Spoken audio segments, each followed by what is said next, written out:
Hola y muy buenas a todos mis suscriptores y gente youtubera, ¿cómo están? Espero que bien, porque hoy traigo un nuevo vídeo para el canal de esta su serie, Creepypastas, historias de terror y leyendas, pero antes de empezar mandaré unos saludos a los usuarios. Jonathan Vargas Velasco, Dulce María Oficial. Un saludo y un abrazo de mi parte, así que sin más que decir, pónganse cómodos, relájense, vayan por una botana o algo y que corra vídeo. Nakiri te persigue. Una creencia popular afirma que la conocida danza de la lluvia de los antiguos aborígenes americanos funcionaba por una sencilla razón: ellos no dejaban de bailar hasta ver la lluvia caer. Sin embargo, ellos comprendían perfectamente la función de sus rituales. No danzaban implorándole al cielo que les enviara agua, ellos perseguían a la lluvia hasta sofocarla y obligarla a aparecer. El mismo concepto era utilizado por una misteriosa criatura a la que, en aquellos tiempos de danzas de lluvia, denominaban Nakiri. Este ente era temido por tribus y civilizaciones enteras, pero nadie podía afirmar cuál era su apariencia, ya que Nakiri rara vez permitía ser visto y esto no era garantía de que estuviera mostrando su verdadera forma. Había quienes lo describían como una simple, pero horripilante sombra. Otros afirmaban que habían logrado ver una pequeña y tenue luz al girar sus cabezas, una luz que recordaba la de una antorcha extinguiéndose. Los más aterrados afirmaban haberlo visto claramente, tan cerca de sus rostros que eran capaces de oler el pútrido aliento que esta criatura exhalaba, y estos menos afortunados lo describían como un ser de gran boca, poblada por afilados dientes y grandes ojos completamente negros, que desprendían tétricos reflejos de cualquier fuente de luz cercana. Describían su piel como algo gris, húmedo y gomoso, con hirsutos pelos que no llegaban a cubrirlo completamente. Afirmaban que se movía tan ágil y velozmente como un primate y que lo hacía conservando una postura curva, similar a la de estos. Estas descripciones se contradijeron una y otra vez, generaron fuertes debates que no solían durar mucho tiempo, ya que las personas que llegaban a ver alguna de las formas tomadas por Nakiri estaban destinadas a morir a corto plazo. Los sabios lo describían como un ser juguetón pero sumamente peligroso. Lo que esta criatura definía como diversión, muy lejos estaba de generarle gratificación a la persona que él escogiera para jugar. En ocasiones, Nakiri solo hacía breves apariciones, podían durar tan poco que quien lo hubiera visto, o sentido, dudaría de su propia cordura y afirmaría que solo se trató de una confusión. Estas personas, si tenían suerte, tal vez no volverían a saber de Nakiri, ya que él las había considerado poco interesantes. Sin embargo, había otros que eran menos afortunados. Aquel al que Nakiri consideraba divertido, estaba destinado a atravesar un tormento que parecería interminable. El juego de Nakiri consistía en perseguir a sus víctimas, de una forma tal que ellos no sabrían que los estaba persiguiendo, o si siquiera eran perseguidos en realidad. Nakiri es capaz de introducirse en los más recónditos rincones de la mente humana y hacerle creer a quien invada que él está detrás, o a un costado, o quizás al frente, pero este desdichado posiblemente nunca sepa que Nakiri está tan cerca que no tiene que mirar a su alrededor para dar con él. Nakiri se esconde allí, donde la vista no alcanza, en el interior de su víctima. Técnicamente, esta criatura es incapaz de matar o provocar daño físico alguno. Sus afilados dientes, si es que en realidad los posee, no cumplen otra función más que espantar a sus pobres víctimas. Las luces, sombras y reflejos que emite no pueden generar daño alguno a las personas, pero estos siempre tendrán la constante y asfixiante sensación de estar siendo perseguidos. Sus víctimas podrán sentirlo, sabrán todo el tiempo que él anda cerca, correrán, se esconderán, mirarán debajo de cada recoveco que encuentren, se treparán a las copas de los árboles y escudriñarán atentamente el terreno. Pero no lo verán, solo podrán sentir que Nakiri se acerca, y Nakiri morderá el aire cerca de sus talones, generando el pánico de sus víctimas. Estas sentirán que la criatura corre tras ellos, que saltará sobre sus cuerpos en cuanto se detengan, que los comerá vivos mientras duerman, o que les extirpará el alma cuando consiga clavar sus dientes en la carne. Pero Nakiri no puede hacer daño. Nakiri no necesita hacer daño. Cuando Nakiri marca a alguien como presa, se volverá el ente más persistente que puede existir. No abandonará a esta persona hasta poner fin a su vida. Continuará persiguiéndola, generándole esa claustrofóbica sensación de pánico, llevándola a la frontera de la cordura, acelerando sus pulsaciones hasta límites insalubres, robándole la risa, dejándole solo muecas de pavor. Cuando Nakiri te persigue, lo seguirá haciendo hasta que dejes de huir, y él solo considera que alguien es incapaz de huir cuando su corazón ha dejado de latir. Hubo quienes decidieron, valiente o cobardemente, dependiendo de la forma en que se lo mire, terminar con sus vidas para que Nakiri los dejara en paz por fin. Otros, que creyeron que este ente los perseguiría más allá de la muerte, siguieron huyendo hasta que sus fuerzas se agotaron y toda su energía vital los abandonó. Se cuenta que hubo otros que intentaron hacerle frente, pero solo consiguieron hacerlo enfadar, y no es bueno hacer enfadar a Nakiri. Cuando esto ocurre, él es capaz de generar una sensación de presencia hostil tan fuerte que le impide a la persona dormir o alimentarse, los lleva al rincón oscuro de sus mentes y les muestra todos los horrores que allí se esconden. Los paraliza por el miedo y la muerte es inminente. Si alguna vez conociste a alguna persona a la que llaman paranoica, respétala. Tal vez Nakiri esté pisándole los talones y le quede poco tiempo de vida. La cosa mala. Anochecía rápido, los fulgentes rayos de la luna iluminaban el agreste paisaje de un pequeño pueblo. Milquíades, abriéndose camino entre la maleza, apresuraba el paso. Había sido un día festivo. Como era tradición cada año, el pueblo daba una gran fiesta para augurar una buena temporada en los cultivos. Empezó desde temprano, después de que compartieran un copioso desayuno, no podía faltar el alcohol que disfrutaron mientras bailaban al compás de la música. Entre tanto regocijo, las horas pasaron volando. Fue entonces cuando Milquíades se dio cuenta de que su amigo no estaba en la celebración. Preguntó a varios conocidos, pero ninguno lo había visto. Él no era de perderse fiestas, menos una como esta. Supuso entonces que estaba enfermo. Se compadeció de él, así que metió en su mochila unas viandas con comida y salió hacia su casa. Esta se encontraba a unos 20 minutos a pie desde donde estaba. Con movimientos torpes, descendía un pequeño cerro hasta llegar a una sinuosa cañada.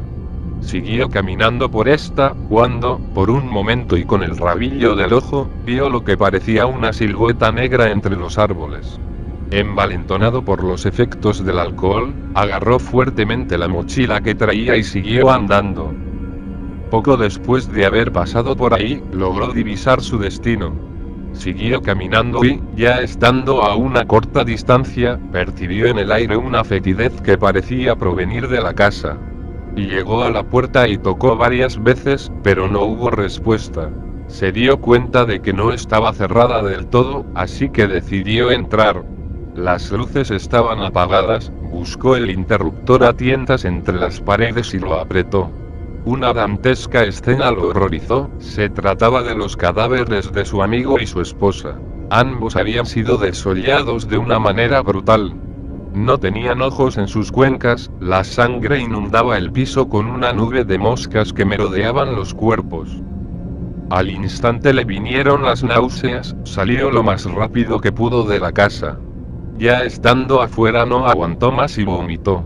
Al incorporarse, escuchó claramente el sonido de un relincho que provenía de la parte posterior de la casa. No sabía que su amigo tuviera un caballo, así que, temeroso, fue a revisar. Cuando lo vio, se quedó estupefacto. Era un hermoso animal, corpulento, el color negro de su pelaje parecía fusionarse con la penumbra de la noche. No podía dejar de mirarlo y fue entonces cuando entró en un profundo trance, quedando a su merced. El caballo caminó lentamente y él lo seguía a su detrás. Lo llevaba directo hacia la quebrada. Cuando llegaron el caballo se perdió entre los árboles y Milquíades salió de su estado. Asustado, no sabía cómo había llegado hasta ahí. Observó a su alrededor y se dio con la sorpresa que no estaba solo, una persona yacía sentada bajo la sombra de un gran árbol, pero por la poca iluminación no lograba distinguirlo. Por un momento, dudó en acercarse, pero luego pensó que tal vez era alguien que se encontraba herido y necesitaba ayuda. Caminó con cautela hasta cierta distancia y se sorprendió al hallar a un niño de tal vez unos 10 años, delgado y en harapos. Este permanecía sentado con la mirada hacia el suelo, entonces Milquíades se agachó hasta su altura y le preguntó: ¿Te encuentras bien? Pero el niño no respondió ni se movió. Pensó que tal vez estuviera asustado, así que volvió a preguntar: ¿Sabes qué ha ocurrido en la casa? Cuando el niño levantó su mirada, sintió el corazón en vilo. Su rostro no se asemejaba en nada al de un niño, parecía más bien el de un anciano de arrugas prominentes y tez pálida. Esbozó una sonrisa de oreja a oreja y, con una voz de ultratumba, respondió: «Yo los maté». Arrojó al suelo 4 objetos que rodaron como canicas. Cuando se detuvieron, gritó de espanto al notar que eran los ojos de las víctimas. Luego de unos días encontraron el cuerpo de Milquíades en el mismo estado que los otros 2. El pánico se apoderó del pueblo, hace más de 40 años que no había ocurrido algo así. Los ancianos vociferaban: «La cosa mala ha vuelto». Lo que habita. ¿Alguna vez te has puesto a pensar qué sería cuando la cordura abandona tu cuerpo y te hace? No solo te hace, porque hacer es una opción, te obliga a adentrarte a las profundidades de tu ser, donde la cordura no es bien recibida. Pues bueno, bienaventurado sea aquella persona que sea sumergida en las profundidades de la demencia, de aquel río que corre con tanta fuerza que, en un abrir y cerrar de ojos, cualquier esperanza por luchar contra aquella corriente y volver a pisar las islas del todo es normal, se desvanezcan, como las estrellas fugaces que dejan su línea, su marca, tras pasar rápidamente por nuestro cielo ante la visión de alguien que está en el momento y lugar para ser testigo de su carrera. La historia comienza en una pequeña casa, una pequeña posilga, más bien, 3/4 y la mitad de un baño. Una casa en un vecindario pobre, donde reina la maldad, el odio, la venganza y los sentimientos más negros, que son capaces de albergar un ser humano. Vaya escenario, ¿no? Pero a pesar de sonar tétrico, es un lugar con el que muchos están familiarizados. ¿Qué hace que una persona que ha disfrutado de más de 28 años de buena salud mental, pierda de repente los estribos? ¿Será la rutina a la que se sumerge a diario? ¿Será un trauma de la niñez que estaba bien oculto y de repente emerge como los tiburones que, tras visualizar a su presa, rompen la parte superior del océano con las mandíbulas partidas en V para atrapar a su próxima merienda? Quizás, quizá no, en este caso quizá no. La ciencia siempre ha visto estos casos extraños a través de la psiquiatría, pero en este momento, la ciencia se queda corta por la verdadera razón, la razón que hace que las cosas se vuelvan tan raras y tan fascinantes, que nos recuerdan que hay más cosas fuera de nuestro entendimiento, fuera de la aura espiritual, fuera de todo a lo que tanto se ha investigado. Los días eran normales, rutinarios, obviamente, pero al fin de cuentas normales. Trabajo, casa, casa, trabajo, citas, almuerzos, cenas, comidas, todo lo que cualquier humano vive. Las noches, espectaculares, conviviendo con los amigos en cualquier bar, no solo acechando, sino obteniendo una víctima nueva cada fin de semana, una víctima a la cual te llevas a la casa, la subes al segundo piso, ya sea ella misma gracias a sus piernas, ya sea con la ayuda de sus brazos para cargarla y, ya una vez en el segundo piso, traspasar la puerta que da a su dormitorio, fusionar las pieles como dos amantes que se conocieran de vida, hacer arte conyugal y, una vez llegado la luz que viajó tanto para llegar a este planeta, indicarle tanto a la dama como el sujeto que sus destinos deben separarse, o vaya, lo hermoso del sexo sin compromiso, recordártelo solo en infeliz que puedes llegar a ser. En fin, las cosas son buenas hasta que un pequeño detalle que mucha gente ve, pocos sospechan y casi nadie cree, es lo que ronda en la misma casa, en la misma sala, quizá donde estés escuchando esto, quizá en el jardín donde hay mucha gente, quién sabe, está en todos lados, pero estamos tan acostumbrados a tratar con ella, que casi es un compañero más. La oscuridad, ese pequeño o gigantesco nada, eso que atrae a las criaturas, eso que espanta a los niños, eso que es tan fácil de crear a base de matar a la luz para darle vida. Y en este caso, ella trajo la vida, ella trajo al detonante que a cualquiera puede hacer perder la razón, ella trajo a la causa de que la mejor arma de un ser vivo, se vuelva su objeto por el cual es asesinado. Como todos los días, después de levantarse, de ducharse, de vestirse y de irse en su carro en dirección al lugar del cual puede subsistir día tras día, después de que leyó el periódico, le dijo a su compañera de trabajo un chiste sexual la cual la involucraba a ella, más que chiste una indirecta, cualquiera que lo hubiera escuchado lo sabría, después de volver y estresado jugar un rato en su consola favorita, al ver que las líneas de la luz iban siendo desplazadas lentamente hacia el oeste y entraba poco a poco la negrura del mundo, después de todo eso, nunca imaginó al levantarse, que, esa noche las cosas cambiarían para él. ¿Te imaginas a ti, en el baño cepillándote los dientes, mirando tu reflejo a través del espejo colgado frente a ti, admirando tu rostro como muchas veces la gente lo suele hacer, con la boca llena de espuma a punto de enjuagarla, y en un destello rapidísimo, apenas perceptible, al bajar la cabeza y por el rabillo del ojo vislumbrar que una silueta de al parecer una persona se ha puesto a quizá unos 5 metros de donde tú estás contemplándote mientras tú te distraes, aterrador imaginárselo, ¿no? Pues nuestro pequeño semental no tuvo la necesidad de imaginarlo, lo vivió, lo experimentó, lo sintió. En un rápido movimiento por girar en redondo y observar el sentido de la silueta, mientras pregunta quién está ahí, la primera pieza del rompecabezas de aquello que acecha, fue ensamblada sin inconvenientes. Esa noche durmió excelente, su epifanía, un simple juego de luces entre el espejo y el foco de la siguiente sala. Día 2, todo normal. Día 3, rutinario. Día 4, nada interesante. Por fin sábado en la noche, sábado de chicos, sábado de botellas, descontrol, ambiente y por supuesto pechos, sábado de 2 pechos bien dotados y una vagina exigiendo satisfacción. Se hizo la reunión como cabía esperar, se vieron en su antro favorito, pidieron botella tras botella, y en un abrir y cerrar de ojos, regresó a su casa, ebrio, con una mujer de grandes piernas y curvas, de pechos no tras exagerados pero un trasero ulala.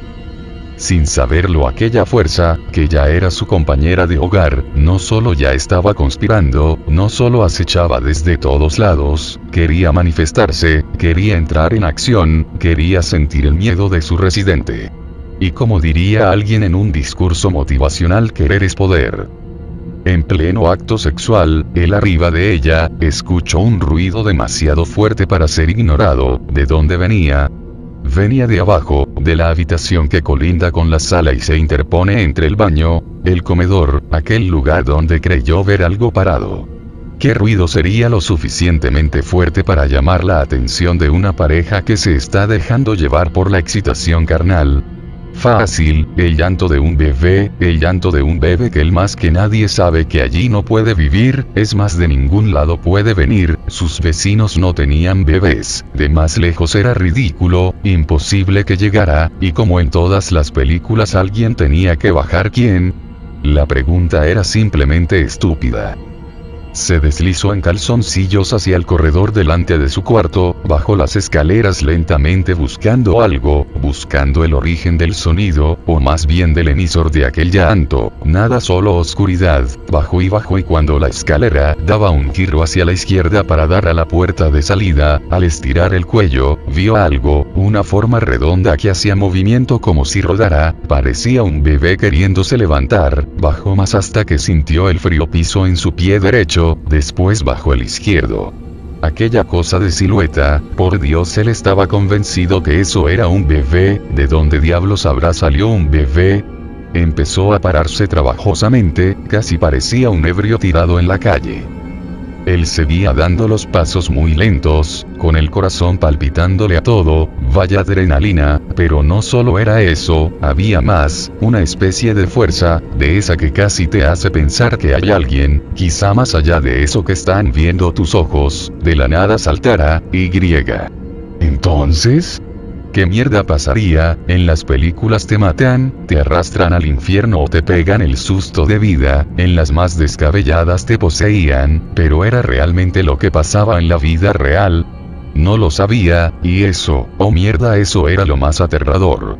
Estaba a tan solo unos centímetros de prender el interruptor, no sabía cómo enfrentarse a esa figura que lentamente, según sus ojos, volteaba hacia él. Oh vaya miedo que sentía, miedo del puro, del bueno, del que te hace buscar a Dios para que pase esa mierda de pesadilla.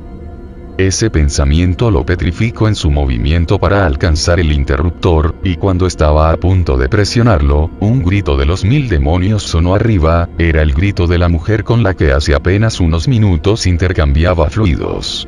Oh mierda, ese grito debió haber despertado a los vecinos, quizá algunos estuvieran ya llamando a la policía, y mientras subía rápidamente la escalera para llegar a donde ella, se iba preguntando: ¿y si la encuentro muerta?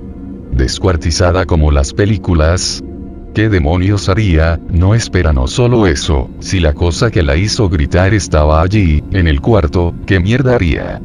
Llegó a la alcoba y entró como demonio solo para percatarse que, ella seguía allí, donde la había dejado, desnuda tras la manta que cubría sus pechos. ¿Qué demonios pasaba?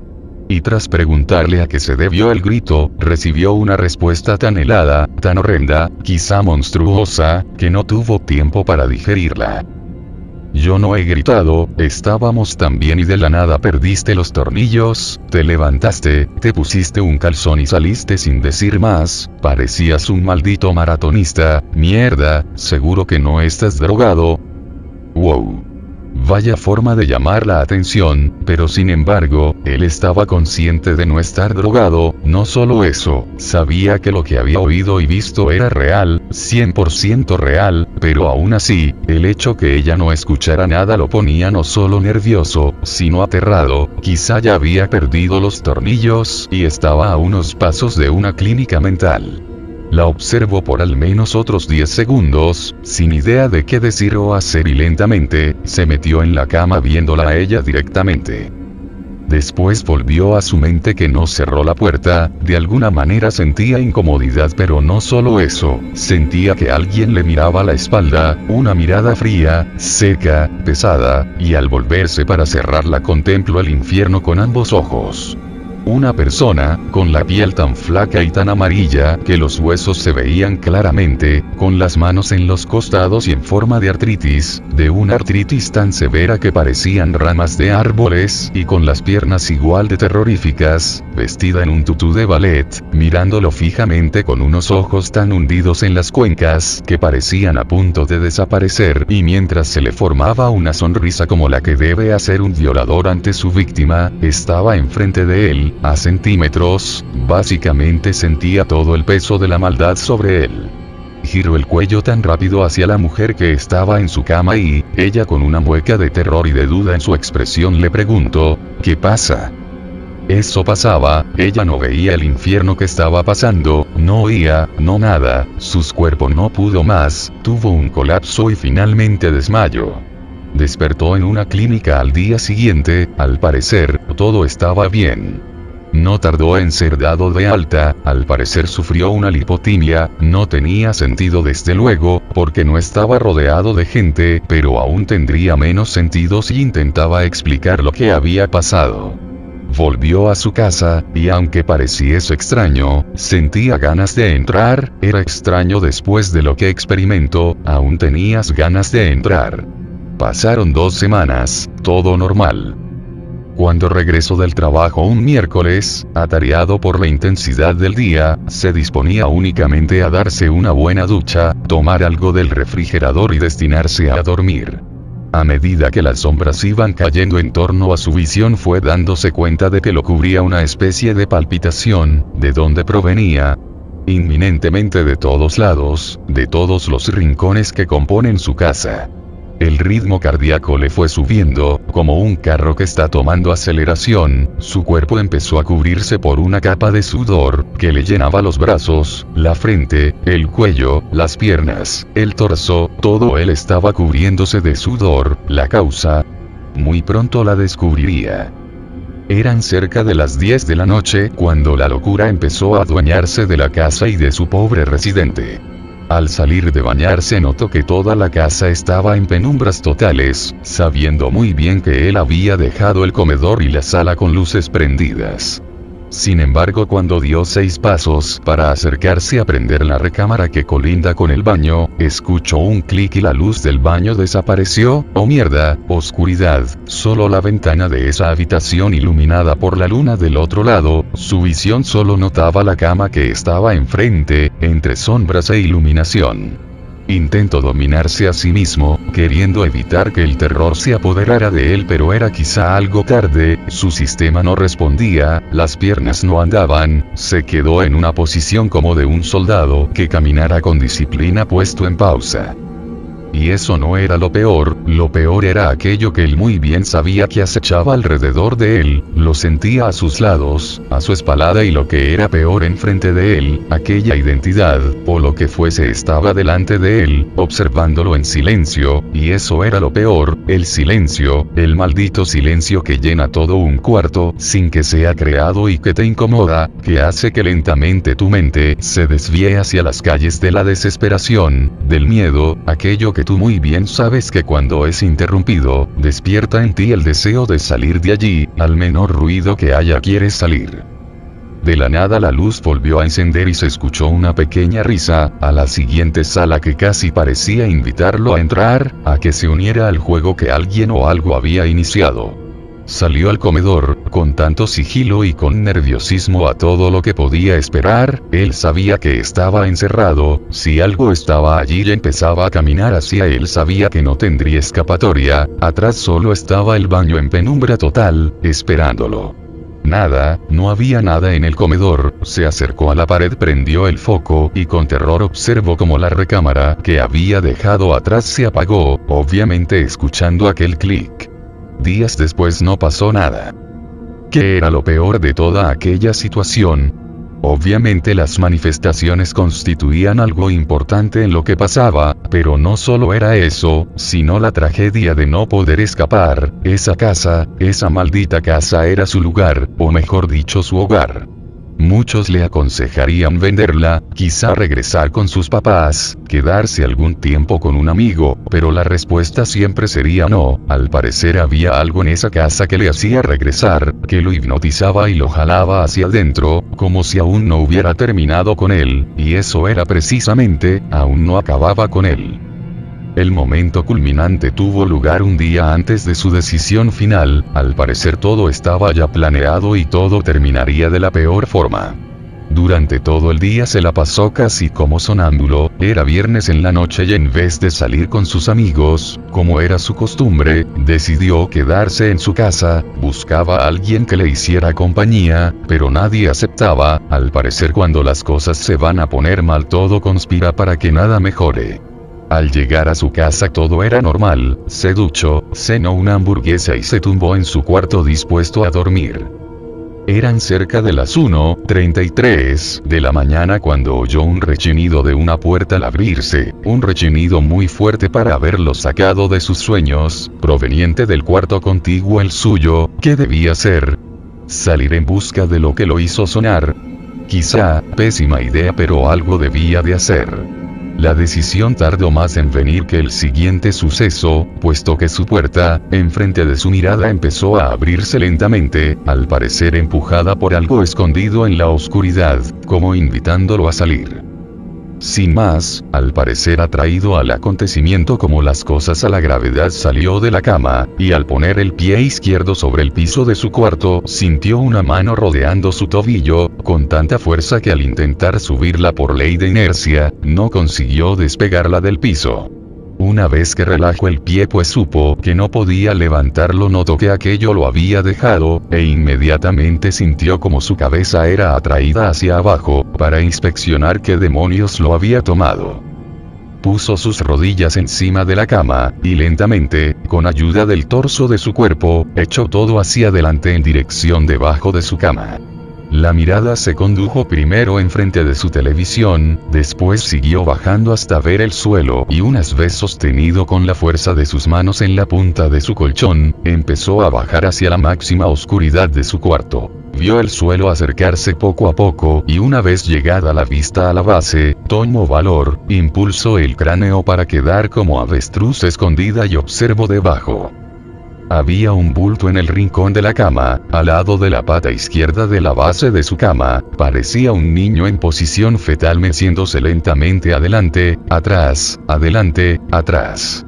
De la nada vio que aquello giraba hacia él y de la nada empezó a caminar a gatas rápidamente hacia su rostro. Se volvió rápidamente impulsándose con sus brazos esperando que aquello saliera, pero al mirar hacia la puerta abierta, vio aquello que mató su cordura. Había en la puerta un tipo asomándose, dejando ver su rostro repleto de sangre, con una corona de espinas perforándole todo el cráneo. Una espina estaba incrustada en su ojo derecho, la sangre invadía su rostro y al tomar aire para soltar un grito, vio que la televisión prendió de la nada, sintonizando una persona, con una capucha al estilo KKK mirándolo con la cabeza inclinada, sobre el hombro derecho, caminando lenta y pesadamente hacia la tele, pretendiendo salir del televisor hacia él. El grito no le salió, estaba petrificado, no sabía qué hacer, está rodeado. En las películas siempre ponen la opción de correr, pero este no era el caso. El tipo, tanto de la puerta como de la tele y lo que fuera que estaba debajo de su cama, se acercaban a él, y al dar un giro para posarse en el rincón de su cama, dispuesto a dejar que la suerte lo ayudara, vio que lo que estaba abajo, ahora estaba a su lado, en posición fetal, con una cara que carecía de ojos, boca, nariz y todo lo demás que caracteriza a los humanos. Viéndolo, no sabía cómo sabía que está riendo, pero lo sabía. Cerró los ojos esperando lo peor, pero escuchó un susurro: aún no acabo, observa, y al abrirlos se percató que ya estaba nuevamente solo. Sin más supo que debía salir de allí, pero ignoraba que jamás saldría de nuevo. Salió al corredor, y se percató de que las luces no prendían, y no solo eso, había sombras por doquier, las veía deslizarse de un lado para el otro, a su derecha, izquierda, arriba, abajo, de todos lados. Con el rabillo del ojo observaba sus movimientos y en su inercia volteaba buscando el origen, pero no había nada, absolutamente nada. Bajó las escaleras rápidamente, para escapar por la puerta que daba a la calle, pero sin embargo estaba obstruida por aquella cosa humana que vio la noche en que empezó a perder los estribos, aquella cosa que lo hizo desmayar. Estaba allí parada fijamente mirándolo con una mueca burlona y terrorífica a la vez, pero ahora estaba más deforme. El brazo derecho le salía por un costado al lado del ombligo, mientras la izquierda estaba casi al lado del cuello. Los pies estaban tan ladeados que las puntas, izquierda-derecha, estaban literalmente de frente, la cara pálida totalmente, no solo pálida, amarilla totalmente, con un pelo canoso totalmente, pero lo peor era el tutú de ballet. Ese maldito tutú lo hacía enloquecer, lo hacía que lo dominara el terror. Más cosas veía con el rabillo del ojo, buscaba qué había pero solo encontraba nada, y mientras eso pasaba no sabía hacia dónde proceder. Volvió a subir, pero al avanzar 2 escalones vio que había algo, alguien quizá colgado en el baño. Era del tamaño de un enano pero daba pequeñas vueltas en el aire, como si un viento fantasma lo hiciese girar. Al voltear observó que aquella cosa de la puerta está subiendo, con pasos torpes rumbo a él, y al girarse para subir hasta arriba observó que aquello del baño había desaparecido. Subió y encontró su cuarto cerrado, giraba la perilla pero esta no se movía, entonces se dirigió al cuarto de al lado pero escuchó lo que parecía un ronquido, aug aug. Sin importarle abrió la puerta y lo que observó lo dejó paralizado. Un monje con una vela en el regazo lo miraba fijamente, pero no era cualquier mirada, era una penetrante que te incomoda, de esas miradas que sientes que alguien te echa cuando te vigilan, que te acecha escondida desde la oscuridad. La cara no se la veía por el gorro que llevaba y no se detuvo a buscársela puesto que salió corriendo hacia abajo. La cosa ya no estaba, pero algo más faltaba, la maldita puerta de salida. Llego y busco con las manos sobre la pared pero no encontró nada, volteo hacia arriba pensando que algo bajaría, nada, entonces vio que una sombra pasaba casi frente a él. No la vio totalmente para verificar qué pasó frente a él, pero vio que eso había ocurrido. Entonces ya no había nada, solo silencio, silencio tan duro como el de un velorio. Se quedó parado allí donde debía estar la salida, pensando qué demonios hacer cuando, de la nada, escuchó claramente los pasos de alguien bajando por la escalera. Se giró en ese sentido para observar qué era, pero nada, solo los pasos que se acercaba a través de la escalera cada vez más hacia él, rompiendo el silencio mientras paso a paso bajaba. Tocó el último escalón y cesó el ruido. Lo peor no era que cesara el ruido, sino dónde y cómo cesó. Solo le venía a la mente que eso que había descendido estaba posado enfrente. Estaba desesperado, no solo eso, aterrado, buscaba una salida, alguna esperanza, pero se dio cuenta que no había nada. Entonces, como si hubiera un imán, fue atraído hasta el baño. Caminaba lentamente, como hipnotizado, y se dio cuenta que las cosas que veía por el rabillo del ojo volvían a estar allí. No les dio importancia, sabía que todo acabaría rápido. Caminó y caminó, llegó al baño, quedó frente al espejo y se miró, vio que todo aquello que había aparecido aquella noche, se ponía detrás de él, uno tras otro a quizás 5, 6 pasos. Eso no importaba, bajó la cabeza, abrió la llave de agua fría, hizo hueco entre las manos, que las llenó del agua, acercó la cabeza y se la echó en la cara. Vaya si no era refrescante eso. Alzó la vista y frente a él solo estaba su reflejo. Tenía grandes ojeras alrededor de los ojos, arrugas en la cara y canas en todo el cuerpo. Demasiadas emociones para una noche, pensó con tranquilidad. Regresó por donde vino, y subió a su cuarto. Durante el trayecto caminó casi como soldado en firmes, y se quedó profundamente dormido. Antes de entrar finalmente en el sueño, una voz le repetía: duerme tranquilo, pronto todo estará mejor. Despertó de su largo sueño en un lugar blanco, pero no por pintura sino por colchones en donde debía haber paredes. Tenía algo sujetándole completamente el torso, que le cruzaba las manos en X. Al parecer iba comprendiendo dónde estaba. No se sentía molesto, tampoco sentía ya miedo, lo único que sentía era nada. Al parecer, después de todo, ya no sentía nada. Miró alrededor y sus ojos se detuvieron bruscamente en el rincón en donde la luz no alcanzaba a llegar. Al parecer había algo saliente del techo de colchón, invisible, que detenía la luz.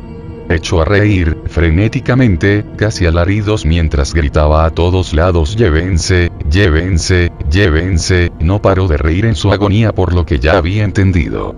Aquella cosa del tutú fue puesta en su cuarto con una sola misión: mirarlo hasta su final. El espectro. Nada es igual, todo en torno alrededor de ese maldito espectro, aunque todo sea producto de mi imaginación parece tan real, el muy maldito aparece más que antes. Temo a que se quede todo el tiempo. Para que sepas más, contaré desde que apareció la maldita alimaña.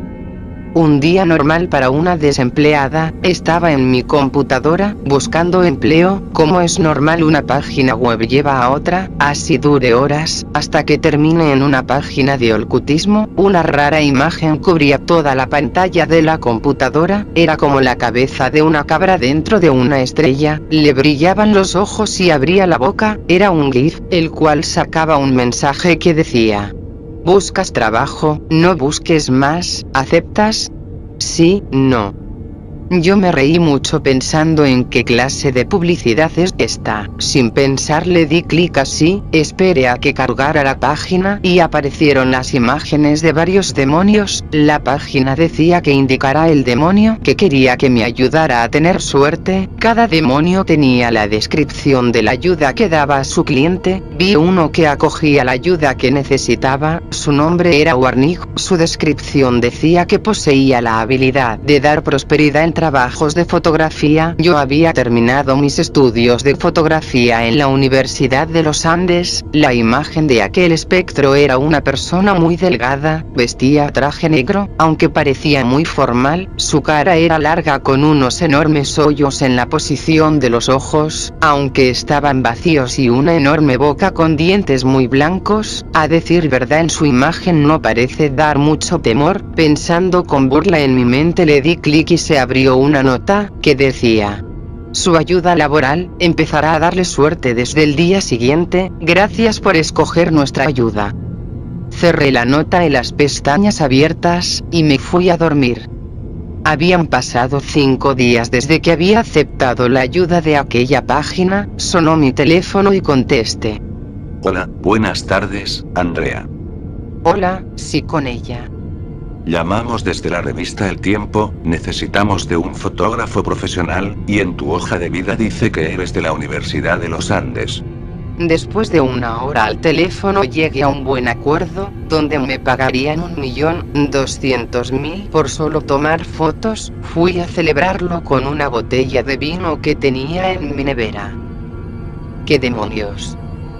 Una figura frente a mi nevera, una persona muy alta y delgada. Un frío subió de mi espalda hasta el cuello, traje saliva y del temor que me introducía ese espectro al tan solo mirar sus 2 agujeros que tenía como ojos, no podía ni soltar un solo sonido de mi boca. En ese momento pensé que iba a morir.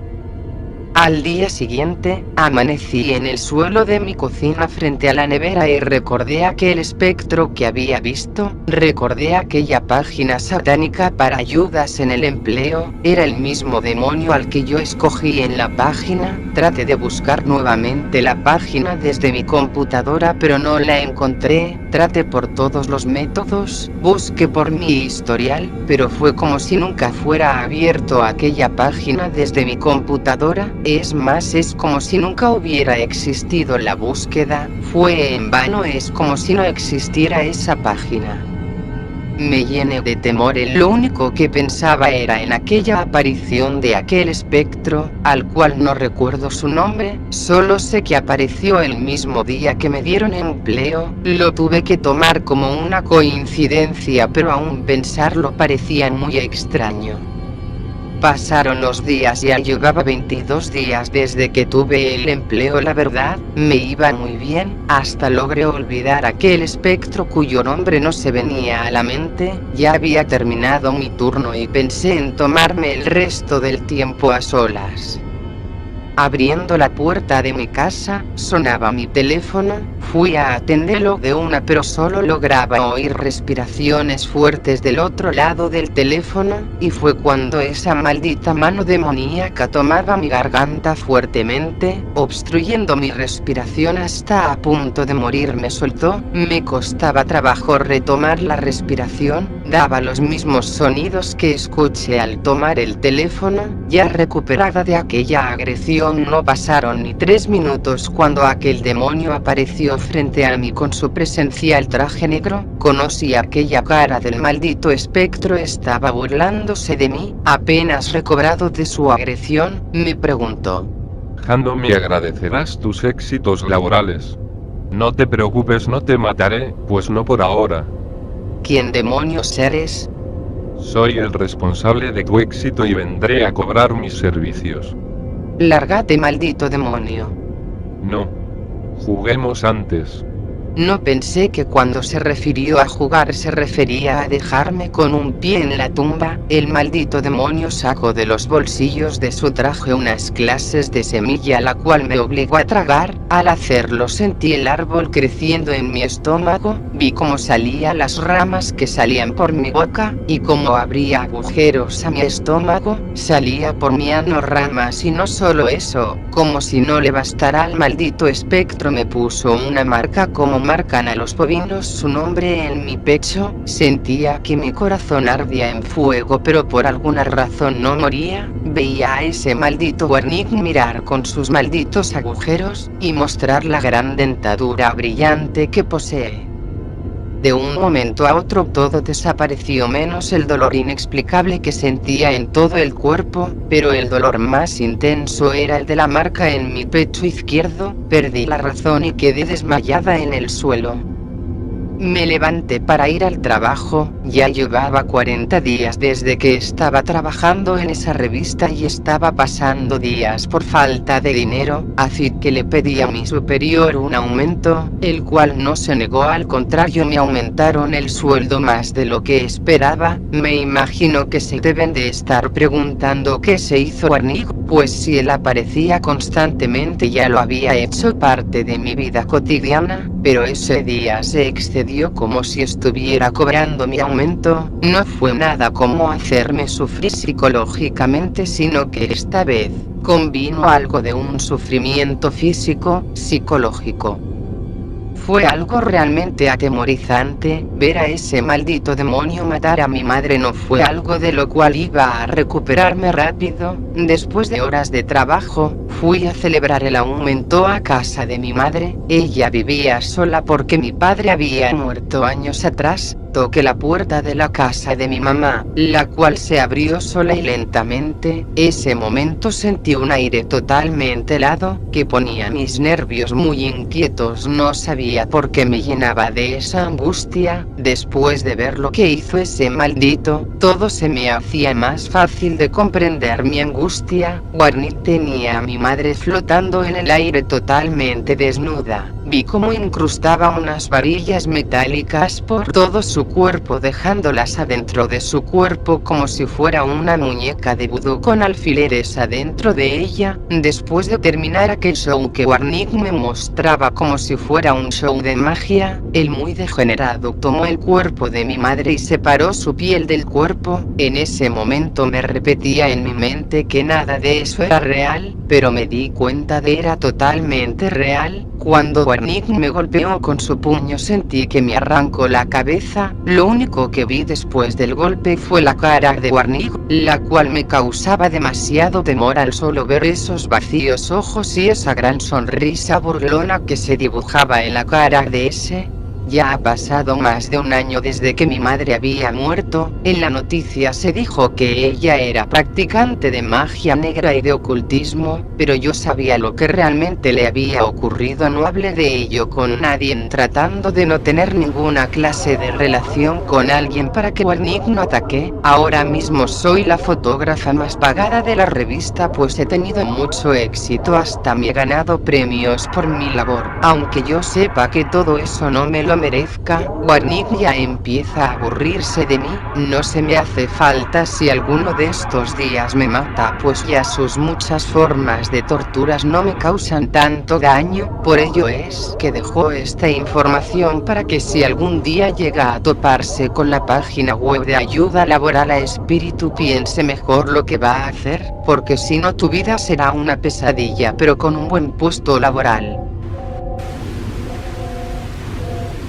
La puerta del baño. Pedro y sus amigos siempre habían creído que la leyenda era una chorrada y se burlaban de uno de sus amigos que insistían que él una vez estuvo solo en el baño y le tocaron la puerta. Hasta que hace unos días se celebró en el colegio la fiesta de fin de curso. Pedro estaba hablando con un amigo y le dijo que le esperara un rato mientras iba al baño. Curiosamente no había nadie cerca, algo poco habitual porque el colegio estaba lleno de gente por la fiesta, y fue allí donde se acordó de la leyenda. Haciéndose el gallito con la valentía del que se ha tomado alguna copa de más, decidió ponerle el seguro a la puerta para comprobar si la historia de fantasmas era cierta. Pretendía burlarse de los demás por un miedo infantil que él consideraba de cobardes. Una vez hubo cerrado la puerta del baño, se acercó al inodoro y, como queriendo rematar el asunto, cerró también la puerta del pequeño cuartillo en que tenía que hacer sus necesidades. De pronto escuchó unos golpes secos en la puerta y, a pesar de su supuesta valentía, se asustó tanto que fue como si una mano helada le apretase el estómago. Con la voz entrecortada preguntó: ¿quién es?, tratando de que no se sintiera el miedo en su voz. Ya algo repuesto pero aún con miedo volvió a preguntar: ¿quién es? Nadie le respondía, además se había hecho un absoluto silencio, tan absoluto que ni siquiera se escuchaba el ruido de la fiesta. Por su cabeza rondaban mil ideas como podía haber entrado alguien si él cerró con llave y comprobó que se encontraba solo. Los golpes volvieron, y como queriendo convencerse a sí mismo de que alguien se había encerrado para hacerle una mala jugada, lanzó un grito entre enfadado y atemorizado. ¿Quién es? No jodan. Armándose de valor, miró por debajo de la puerta y sintió que se le paraba el corazón al ver que no había nadie al otro lado de la puerta. Impulsado ya no por el valor sino por el terror que nos hace correr para sobrevivir, abrió violentamente la puerta del baño y, justo en el momento en que pretendía salir, se giró tras oír una voz de mujer detrás de él. Al hacerlo pudo ver una mujer totalmente cubierta de sangre que con los brazos extendidos intentaba alcanzarle mientras arrastraba una de sus piernas parcialmente devorada. Totalmente bloqueado por el miedo, Pedro perdió la orientación y en su carrera se golpeó la cabeza con el marco de la puerta quedando inconsciente. Minutos más tarde despertó mientras varias personas le rodeaban tratando de reanimarle. Su amigo, al escuchar un fuerte golpe en el baño, decidió acercarse a ver qué había sucedido y la encontró en el suelo inconsciente. Todos tomaron su historia como la de un borracho que no recordaba lo que había sucedido. Pero en su pierna había una marca inequívoca de que la leyenda era cierta. Un mordisco con la forma de una dentadura humana. Tal vez si su amigo no hubiera llegado a tiempo, él mismo hubiese formado parte de la historia de la mujer asesinada en el baño. La planchada. Cuentan que cierto día, una chica llamada Eulalia entró a formar parte del personal de enfermería en el hospital.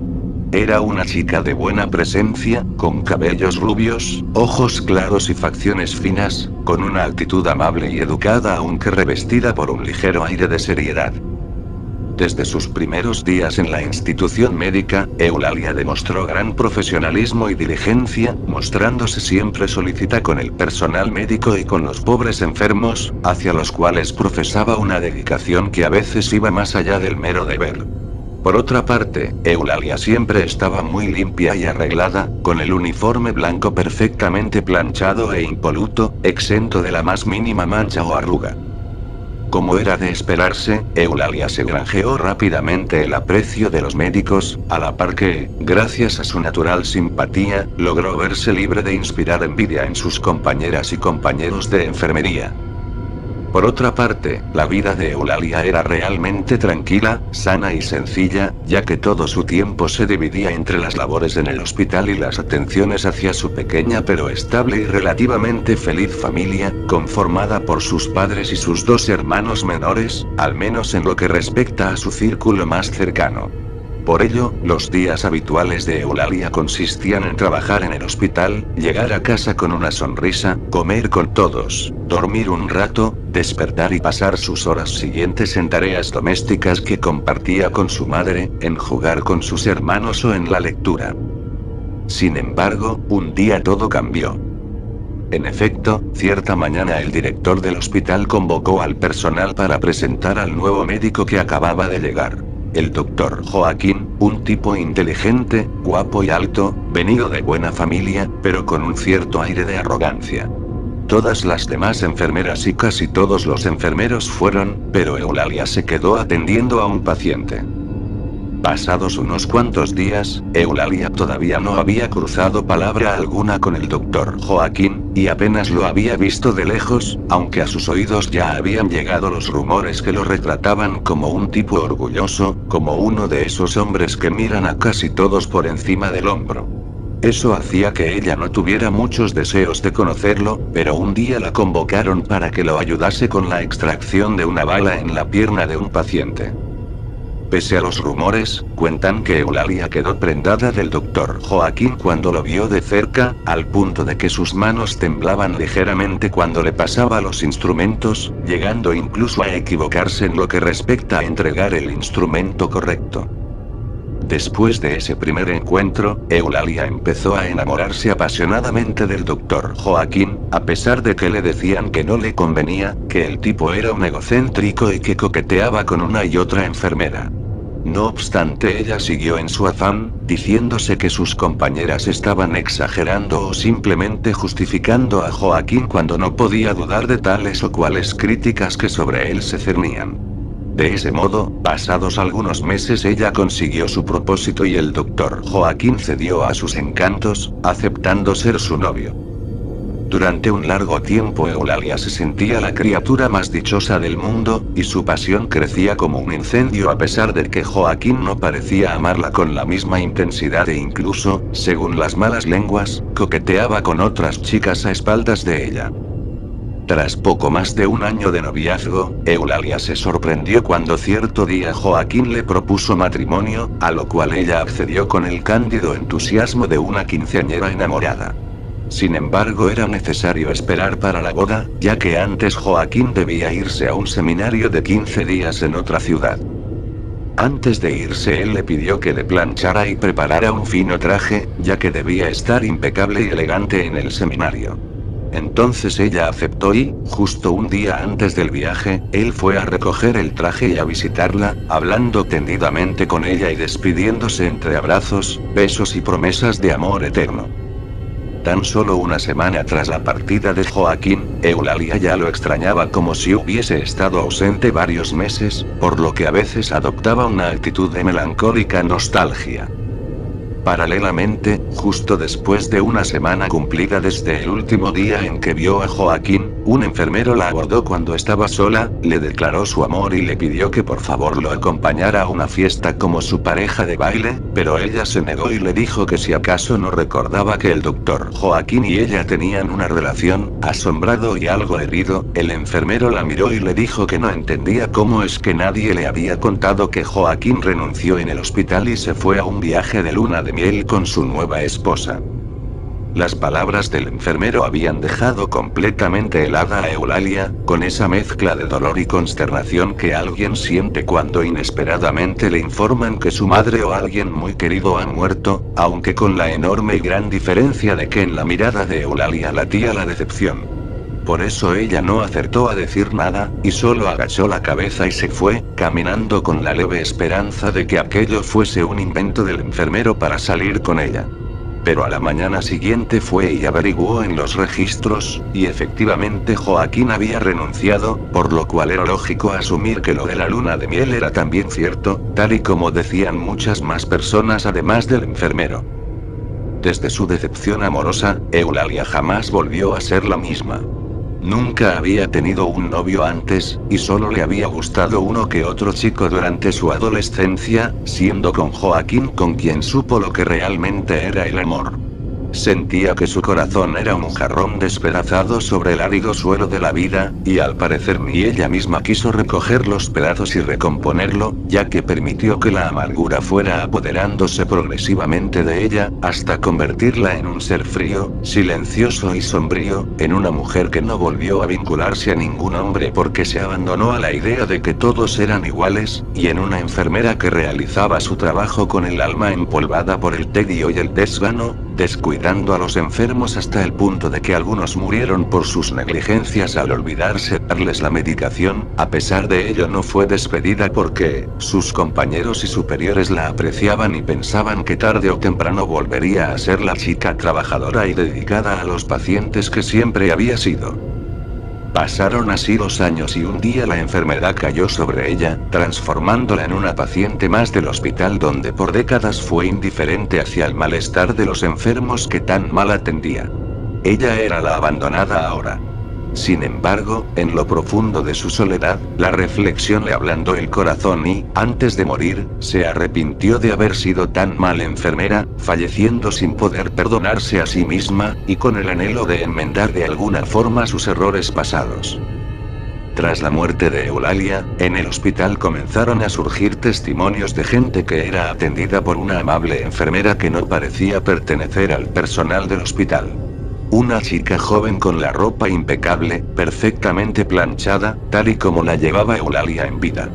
Normalmente los testimonios eran confusos porque solía atender a los enfermos cuando dormían, se encontraban sedados o estaban muy graves. En cierta ocasión, una de las enfermeras que trabajaban de noche se quedó dormida en su turno. Su negligencia le podría haber costado la vida a un paciente que necesitaba una importante medicación para tratar una fuerte infección que hacía peligrar su vida. El hombre, semi-inconsciente, observó como una enfermera, a la cual no pudo reconocer porque tenía el rostro ligeramente borroso y como desdibujado, le suministró el antibiótico necesario y, mientras lo arropaba, le dedicó una caricia en el pelo. Un par de horas después, la enfermera que se había dormido en su turno se despertó sobresaltada y, acordándose de lo importante que era suministrarle la medicación al señor, salió corriendo hacia su habitación, temiéndose lo peor. Al llegar allí se encontró que, el goteo que mezclaba el antibiótico con el suero, estaba perfectamente colocado y la dosis era la correcta. Aún asustada, le preguntó al paciente quién le había puesto la medicación. La respuesta la dejó helada. Su compañera rubia, la que tiene la bata sin una sola arruga. Esta fue una de las cientos de veces que la planchada atendió a alguien que necesitaba la ayuda médica o que había sido descuidado por las otras enfermeras. Pocos son los que la recuerdan, ya que siempre atiende a personas graves o cuando están medio dormidas. Ninguno puede recordar su rostro con claridad, ya que, casi siempre que se ha dejado ver, lo ha hecho con su cara ladeada o de espaldas. Pero todos los testimonios concuerdan en lo mismo, en lo impoluto de su aspecto y en la perfecta forma en la que están planchadas sus ropas, así como en lo cordial y profesional de su trato. Algunos, de entre el personal del hospital, también dicen haberla visto durante escasas fracciones de segundo entrar o salir de la habitación de un paciente e incluso haber sido despertados por el espíritu de Eulalia cuando dormían en sus turnos, tocándoles el hombro, y comprobando al despertar que estaban solos y que los pasillos del hospital estaban desiertos. Aunque nunca la vieron como una amenaza, ya que ayudaba a los enfermos cuando estos eran descuidados, cosa que se sabía gracias a los múltiples testimonios de pacientes que afirmaban haber recibido tal o cual medicación en ausencia de personal médico. Bueno, eso es todo por esta semana, espero les haya gustado. Si ese fue el caso, regálame tu like, que no te cuesta nada, al igual que suscribirte, si es la primera vez que ves uno de mis vídeos, así que esperando que se la pasen bien, los veo la próxima semana en otro vídeo, se me cuidan y chao.